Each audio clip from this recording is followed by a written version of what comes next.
5 seconds. Start. மாண்புமிகு துணைத் தலைவர் அவர்களே, நிதியமைச்சர் கொண்டு வந்திருக்கும் இந்த வரவு செலவு திட்டத்தை நான் ஆதரித்து பேசுகிறேன்.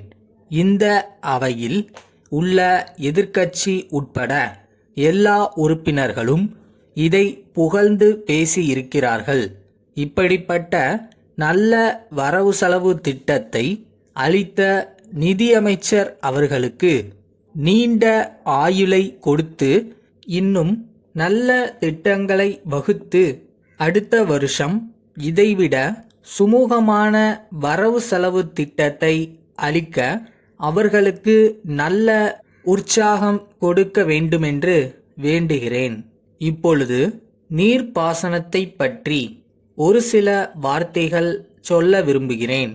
பொதுவாக நம் அரசு வகுத்திருக்கும் திட்டங்களில் நீர்ப்பாசன திட்டம் என்பது மிகவும் முக்கியமான திட்டமாகும். மிக பெரிய பெரிய அணை திட்டங்களை தீட்டி அவற்றை நிறைவேற்றியதால் மக்கள் இன்று செழிப்பாய் இருக்கிறார்கள். உணவு உற்பத்தி பெருகும் என்பதை அறிய மகிழ்ச்சியாய் இருக்கிறது. ஆனால் பெரிய அணை திட்டங்களால் அணை தண்ணீர் பாயும் இடங்களில் உள்ள விவசாயிகளுக்கு மட்டும் வசதி இருக்கிறது.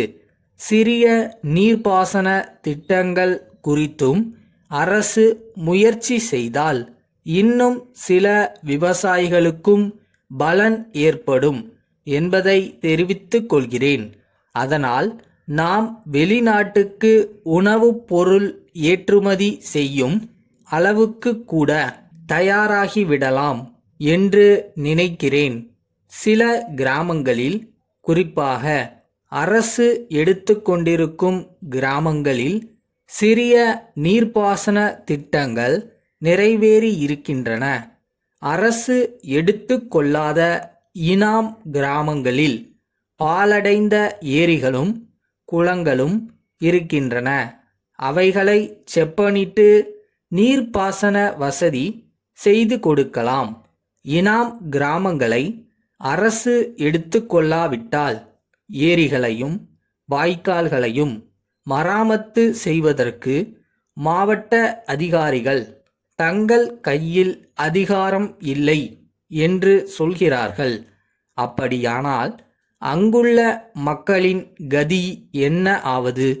அதற்காக அரசு ஏதாவது உத்தரவு போட்டால் தாங்கள் செய்வதற்கு தயாராக இருப்பதாக சொல்கிறார்கள். ஆகவே அரசு இது குறித்து கவனம் செலுத்த வேண்டுமென்று கேட்டுக்கொள்கிறேன். 3 வருஷ காலமாக இனாம் கிராமங்களை அரசு எடுத்துக்கொள்ளப் போவதாக சொல்லப்படுகிறது.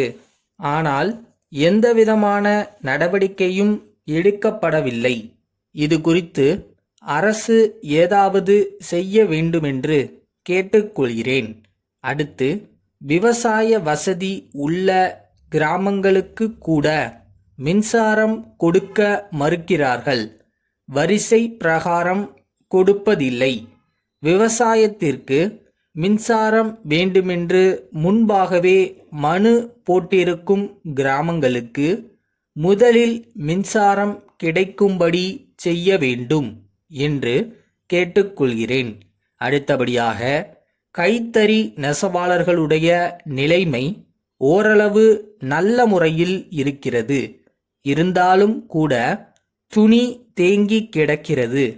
கூட்டுறவு சங்கங்கள் மூலமாக நிறைய தறி கொடுக்க வேண்டுமென்று உத்தரவு இருந்தாலும் அதன் மூலம் சேர்த்து கொண்டு வருகிற தறிகளை மூடுவதாக சொல்கிறார்கள். இதனால் கஷ்டமான நிலை உள்ளது. கூட்டுறவு சங்கங்கள் மூலமாக கொடுத்த தறிகளை நிறுத்தாமல் இருக்க ஆவண செய்ய வேண்டும். மும்பை கண்ணன் கூட்டமைப்பிலிருந்து மும்பை உபேந்திரன் கூட்டமைப்பிற்கு எழுதும் கடிதம். அன்புடையீர், எங்களுடைய பிரதிநிதி மூலம் மார்ச் 5ஆம் தேதியன்று 2 குரோஸ் பல ரச ஜாடிகள் அனுப்புமாறு கேட்டிருந்தோம். அவை எங்களுக்கு வந்து சேருவதில் ஏற்பட்டுள்ள காலதாமதம் குறித்து நாங்கள் வருத்தம் அடைந்துள்ளோம். சென்ற சனிக்கிழமையன்று அவைகளை சேர்ப்பிப்பதாக உறுதி அளித்திருந்தார். இன்று திங்கட்கிழமை, ஆனால் இன்னும் அவை எங்களை வந்து சேரவில்லை.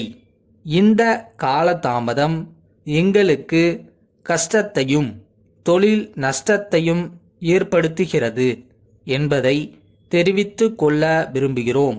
எங்களுடைய கேட்பானையை நிறைவேற்றுவதில் காலதாமதம் ஏற்படுவது இது முதல் தடவை அல்ல என்பதை நினைவில் கொண்டு எங்களுடைய கோரிக்கைகள் இனிமேல் உடனடியாக கவனிக்கப்படும் என்கிற நிபந்தனையின் பேரில்தான் நாங்கள் உங்களுடன் இனிமேல் வியாபார தொடர்பு வைத்து கொள்ள முடியும் என்பதை தெரிவித்துக் கொள்கிறோம். இனிமேல் காலதாமதம் ஏற்படாது என்று உறுதி அளிப்பதோடு இப்போது கேட்டுள்ள சரக்குகளை உடனடியாக எங்களுக்கு கிடைக்க ஏற்பாடு செய்தால் நாங்கள் மகிழ்ச்சி அடைவோம் என்று தெரிவித்துக் கொள்கிறோம். தங்கள் நம்பிக்கையுள்ள